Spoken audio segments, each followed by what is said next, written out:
শুরুতে জানিয়ে দেব, রাফায় আন্তর্জাতিক আইন অবশ্যই ইসরায়েলকে মানতে হবে, কঠোর হুঁশিয়ারি রাশিয়ার।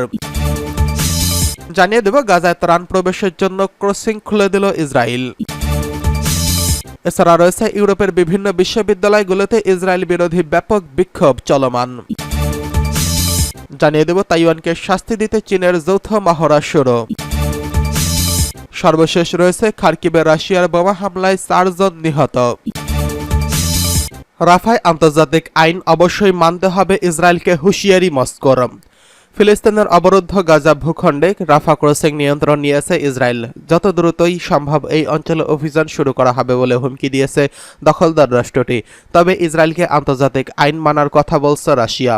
রাফায় ইসরায়েলি ট্যাঙ্ক প্রবেশের পর দেশটিকে সতর্ক করে এই মন্তব্য করল রাশিয়া। রুশ পররাষ্ট্র মন্ত্রণালয় বলেছে, ইসরায়েলকে অবশ্যই আন্তর্জাতিক আইন কঠোরভাবে মেনে চলতে হবে। এক ব্রিফিংয়ে রাশিয়ার মুখপাত্র মারিয়া জাখারোভা বলেছেন, 10 লাখেরও বেশি বেসামরিক নাগরিক অধ্যুষিত এলাকায় এই আগ্রাসনকে অতিরিক্ত স্থিতিশীলতা সৃষ্টির কারণ হিসেবে দেখছেন।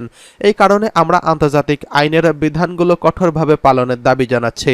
জাখারোভা বলেন, মস্কো এখন পর্যন্ত গাজা ও বৃহত্তর মধ্যপ্রাচ্যের শান্তি চুক্তির কোনো সম্ভাবনা দেখছে না। এদিকে অ্যালন হিল নামের এক কূটনৈতিক বলেছেন, ইসরায়েল যুদ্ধ বন্ধ করবে না। স্থায়ী যুদ্ধবিরতি বা স্থায়ীভাবে যুদ্ধ বন্ধের কথা থাকবে এমন কোনো চুক্তিও হবে না। সবাই এটিকে ভুলে যেতে পারেন। এমন চুক্তি করার মতো পর্যাপ্ত শক্তিশালী বর্তমান ইসরায়েল সরকার নয়। যদি চুক্তি করে তাহলে এই সরকার ভেঙে যাবে। এদিকে গাজায় ত্রাণ প্রবেশের জন্য কেরেম শালোম শহরের ক্রসিং খুলে দিচ্ছে ইসরায়েল। ইসরায়েল বলেছে, ত্রাণ প্রবেশের জন্য তারা দক্ষিণ গাজার কেরেম শালোম ক্রসিং খুলে দিচ্ছে। হামাসের রকেট হামলায় বন্ধ হওয়ার কয়েকদিন পর এই ক্রসিংটি খুলে দিল। ইসরায়েলি সামরিক বাহিনী বলেছে, খাবার, পানি, ঔষধবাহী লরি মিশর থেকে ক্রসিংয়ে এসে পৌঁছেছে। ইসরায়েল গাজায় ত্রাণ প্রবেশের প্রধান দুটি পথ বন্ধ করে দেওয়ায় জাতিসংঘে মঙ্গলবার উদ্বেগ প্রকাশ করে। মিশর লাগোয়া গাজার রাফা ক্রসিং ইসরায়েলি সেনাদের পুরোপুরি নিয়ন্ত্রণে রয়েছে। রাফা শহরের কাছে মঙ্গলবার রাতে নতুন করে ইসরায়েলি হামলা হয়েছে। ইসরায়েলের সামরিক বাহিনীর দাবি, সোমবার থেকে সীমিত পরিসরে অভিযান শুরুর কথা জানিয়েছে। এদিকে মার্কিন এক শীর্ষ কর্মকর্তা নিশ্চিত করেন যে ইসরায়েলি সামরিক বাহিনী রাফায় বড় ধরনের হামলা চালাতে পারে। এই শঙ্কায় যুক্তরাষ্ট্রের অস্ত্রের একটি চালান গেল সপ্তাহে স্থগিত করা হয়। চালানে ছিল ভারী বোমা। জনবহুল এলাকা থেকে এসব বোমা ব্যবহারের ভয়াবহ পরিস্থিতির সৃষ্টি হতো।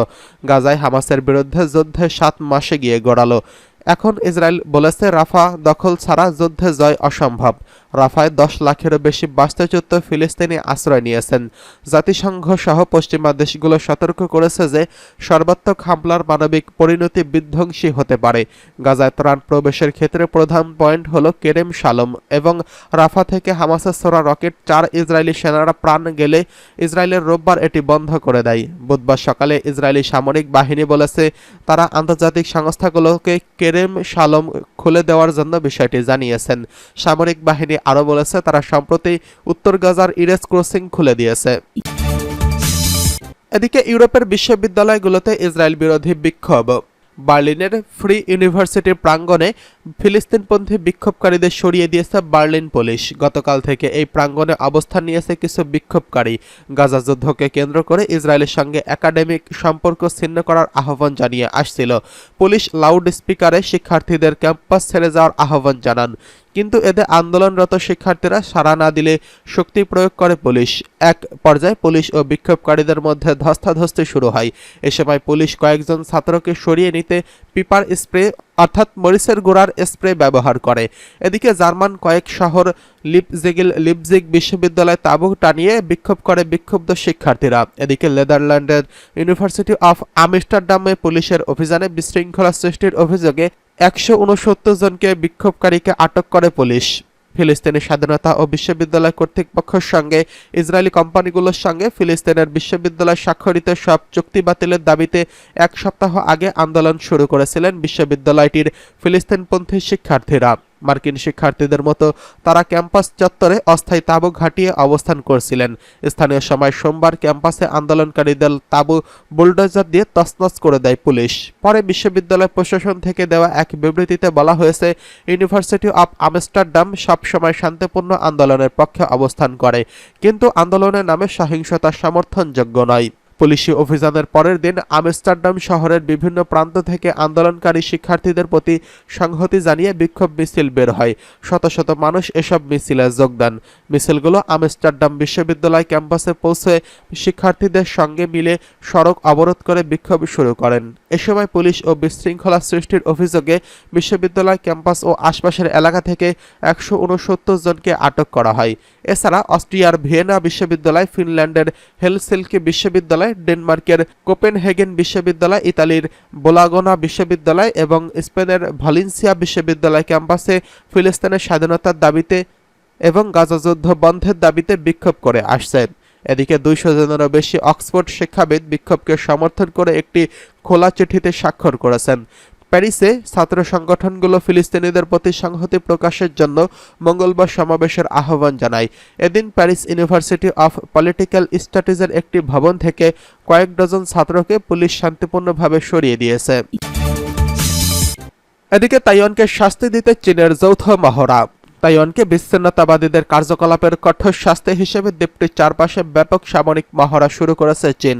দুদিন আগেই তাইওয়ানের নতুন প্রেসিডেন্ট উইলিয়াম লাই চিং-তে দায়িত্ব নেওয়ার পর বেইজিংয়ের ভীতি প্রদর্শন বন্ধ করার আহ্বান জানিয়েছিলেন। আর এই সময়ের মধ্যেই সামরিক মহড়া শুরু করল চীন। বৃহস্পতিবার স্থানীয় সময় সকাল 7:45 তাইওয়ান প্রণালীর পাশাপাশি তাইওয়ানের উত্তর, দক্ষিণ, পূর্ব ও সেই সাথে কিনমেৎস, মাতসু ও কিউ ডংগিং দ্বীপের চারপাশে এলাকায় যৌথ মহড়া শুরু করে পিপলস লিবারেশন আর্মির ইস্টার্ন থিয়েটার কমান্ড। বৃহস্পতিবার শুরু হওয়া এই মহড়ায় সমুদ্র পথে, আকাশপথে যুদ্ধ প্রস্তুতির টহল, মূল লক্ষ্যবস্তুতে নির্ভুল হামলা এবং দ্বীপ চেইনের অভ্যন্তরে সামরিক সমন্বিত অভিযানের কোনো ফোকাস করা হয়েছে। চীনের সামরিক বাহিনীর মুখপাত্র লি শিং বলেছেন, তাইওয়ানের বিচ্ছিন্নতাবাদীরা কর্মকাণ্ডের কঠোর শাস্তি ও বহিরাগত শক্তির হস্তক্ষেপ এবং উস্কানির বিরুদ্ধে কঠোর সতর্কতা হিসেবে যৌথ মহড়া চালানো হয়েছে। খবর আল জাজিরার। জনসাধারণের উদ্দেশ্যে নিজের প্রথম ভাষণে লাই বলেছেন, তাইওয়ান একটি সার্বভৌম ও স্বাধীন রাষ্ট্র, যার সার্বভৌমত্ব জনগণের মধ্যেই নিহিত। এই সময় বেইজিংকে তাইওয়ানের বিরুদ্ধে আগ্রাসন বন্ধ করতে এবং এই অঞ্চলে শান্তি ও স্থিতিশীলতা বজায় রাখার আহ্বান জানান তিনি। এছাড়া তার সরকার তাইওয়ানের গণতন্ত্র ও স্বাধীনতার বিষয়ে কোনো ছাড় দেবে না বলেও জানান তিনি। তাইওয়ানের নতুন এই প্রেসিডেন্ট সমস্যা সৃষ্টিকারী এবং বিচ্ছিন্নতাবাদী বলে মনে করে থাকে চীন, যার কারণে লাই প্রেসিডেন্ট হওয়ায় ক্ষুব্ধ প্রতিক্রিয়া জানিয়েছিল চীন।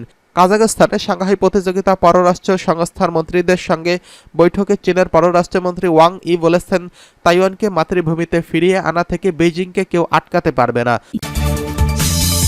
এদিকে রাশিয়ার খার্কিভে বোমা হামলায় নিহত অন্তত 4। ইউক্রেনের দ্বিতীয় বৃহত্তম শহর খার্কিভে সরাসরি হামলা করেছে রুশ বাহিনী। ইউরোনিউজ তাদের এক প্রতিবেদনে জানিয়েছে, রাশিয়ানরা খার্কিভ শহরের 2টি গ্লাইডকার বোমা দিয়ে হামলা চালিয়েছে। সংবাদ মাধ্যমটি জানায়, কমপক্ষে এতে 12 জন আহত হয়েছেন। শহরের উত্তরে একটি আবাসিক এলাকায় বোমা বিস্ফোরিত হয়, এতে 11 জন আহত হয়েছেন। আবাসিক ভবন ক্ষতিগ্রস্ত হয় এবং এটি কার ওয়াশ ক্যাফে সম্পূর্ণ ধ্বংস হয়ে যায়। এছাড়া শহরের পশ্চিমে আরেক হামলায় এক নারী গুরুতর আহত হন। এদিকে সংবাদ মাধ্যম আল জাজিরার অঞ্চলটির আঞ্চলিক গভর্নর ওলেগ সিনহুয়েবের বরাত দিয়ে এই হামলায় 4 জন নিহত হয়েছেন বলে জানিয়েছেন।